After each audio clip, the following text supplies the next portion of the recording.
ndabasuhuje mu izina rya Yesu Kristo. Mugira amahoro y'Imana. Mwene data mushiki wacu unkurikiye uyu munsi, nitwa Wiragiye Theodore, abandi pastori ukorera umurimo w'Imana mu itorero ry'ivugabutumwa ry'inshuti mu Rwanda. Uyu munsi nifuje ko tuganira ijambo rivuga ngo n'uyu munsi Imana iracyakora kandi ikorera muri wowe ndetse ikorera no muri nge. Turasoma ijambo riboneka mu Itangiriro ibice 15 kugeza ku 19. Tunarifashisha amagambo aboneka mu gice cya mbere cy'icyo tangiriro umurongo wa 23 kugeza ku 29, ariko turasoma hariya hambere gusa. Kadusenge. Mana mu izina rya Yesu, ushimiye ko duhaye umwanya wo kugira ngo twumve ijambo ryawe, kandi twongere twibuke ko ukuriho ukora kandi natwe dukwiriye gukora. Reka uyu mwene data mushiki wacu nkurikiye ahabwe umugisha nawe, kandi nakomeza kugeza ku iherezo yunguke iby'umugisha n'ubugingo, kandi bimuhatira kugira ngo akomeze kukwibuka mu minsi ye yose ari hano ku isi. Urakoze ko tugire neza mu izina rya Yesu, amen.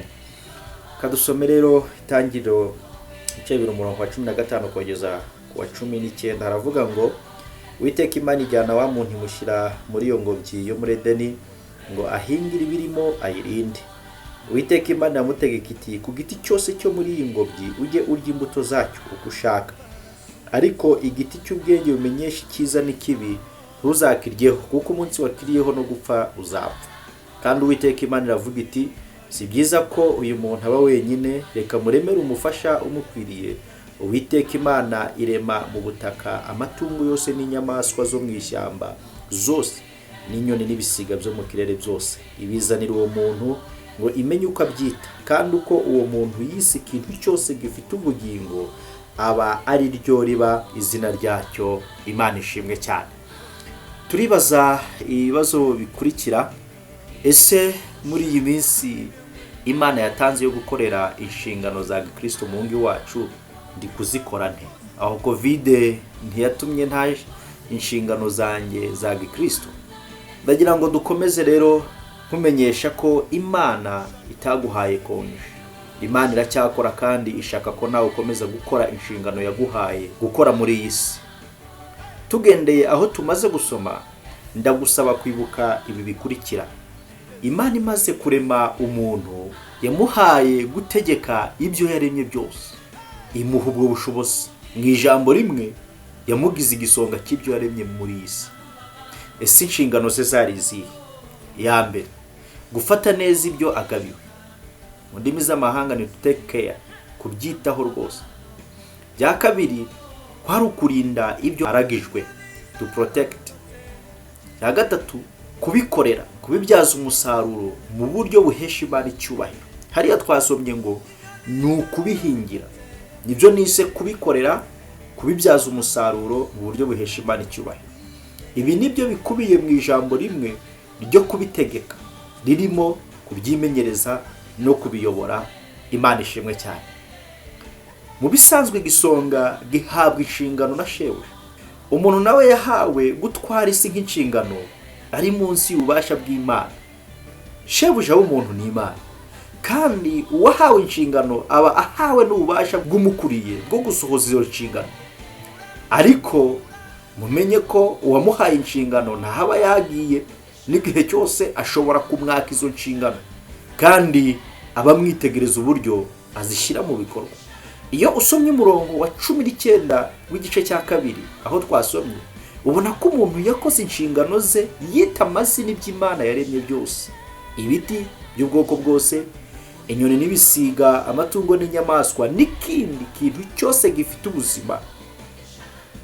Hano harimo gusohoza iby'Imana yamubwiye mu gice cya mbere umurongo wa 28 mu ijambo ririmo rivuga ngo mwimenyereze ibirimo.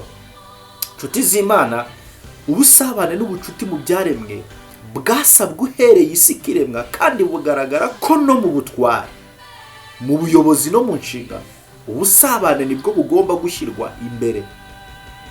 Ubusabane butanga umusaruro mu gihe ubushyize imbere ahora yibuka imvugo igira iti nunguke nawe wunguke.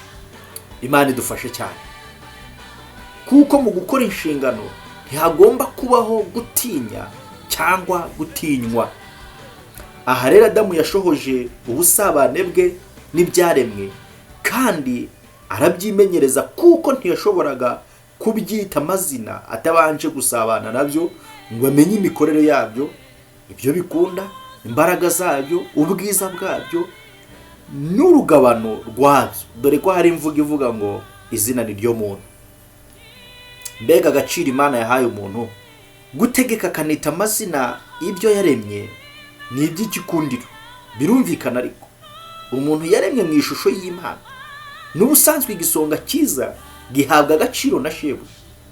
N'undi wese usohoza inshingano ze neza, Imana imuha agaciro akwiriye, nawe bikamubera ikamba no guhabwa agaciro. Imana ishimwe cyane. Ariko nubwo Imana yahaye umuntu kuyobora isi n'ibiyirimo, yanamuhaye umurongo ntarengwa, ari wo kwibuka ko ibyo ayoboye bikomoka ku Mana. Yabikoze ubwo yashyiraga igiti cy'ubwenge bumenyesha icyiza n'ikibi imubuza kuzakirya. Byabayeho kugira ngo Imana igaragaze ko ari isumba byose, kandi uko uyu muntu azajya abona icyo giti akwiye kujya yibuka ko hari umuremyi, umuyobozi we, shebuja wamuhaye ubusonga. Mu nteruro imwe, Imana yabwiye umuntu ko akwiye guhora yibuka Imana mu byo akora byose.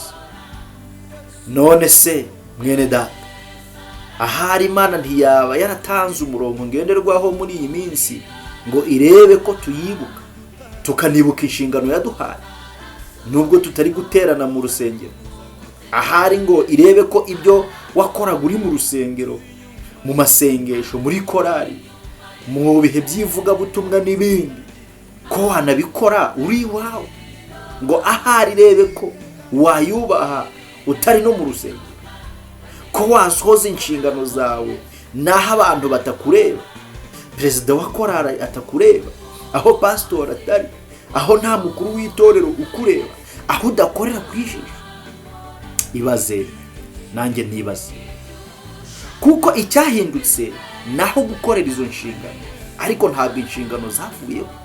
Nshuti ba Kristo bene data, aho COVID-19 ntiyatumye wibagirwa inshingano zawe. Kwa kwatura wahoraga ugaragaza mu rusengero ko ufite umuhati mu bikorwa bitandukanye bituma itorero rigira ubuzima, ese umuhati wo gukora niwo ugifite cyangwa uribagiwe?